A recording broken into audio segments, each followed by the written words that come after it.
Hey everyone out there, thanks so much for watching today. I'm on Energy News, and they have a report here they published yesterday. All 7 Fukushima in-ground storage ponds leaking radioactive water. TEPCO's handout for the press on April 13, 2013 shows that beta nuclides are being detected in the water taken from either drains or the leak detection pipes, or both, and not only the ponds numbered 1, 2, and 3, but all 7 of these in-the-ground storage ponds. So some bad news there.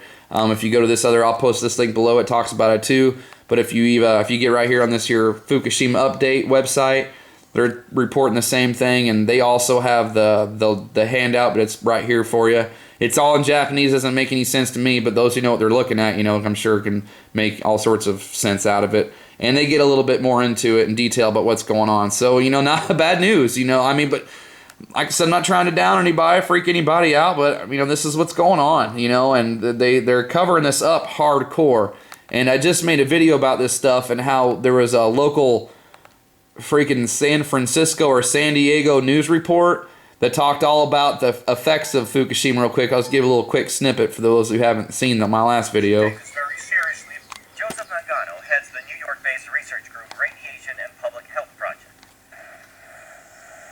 He says the winds carried radiation particles across an ocean, while rain dumped those particles in places like San Diego.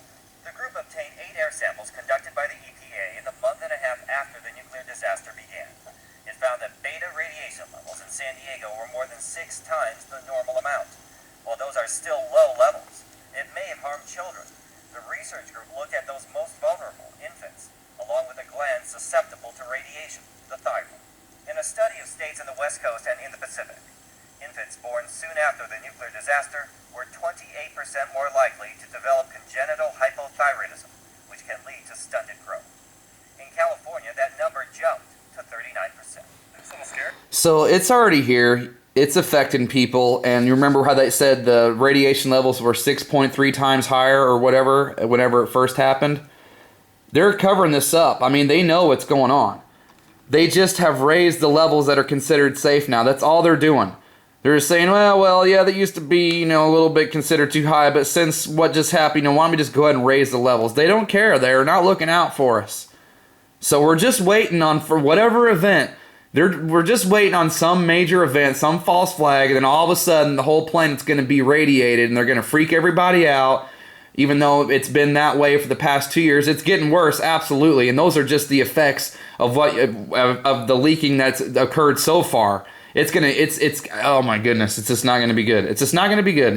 There's no other way to look at it. It sucks. I'm sorry, but it's just facts are facts, and that's what's happening right now. And they're covering it up, and they don't really care one bit about me or you or my family or your family. They're just going to cover it up and raise the levels and not talk about it and just wait for the whatever until they're ready to tell everybody about it. That's when the whole world will be on the same page as all us crazy conspiracy realists. So thanks to everyone for watching. I'll throw all the links below. I'll see you in the next video. Thanks to all my subscribers and teammates out there and my friends. See you all later. Bye.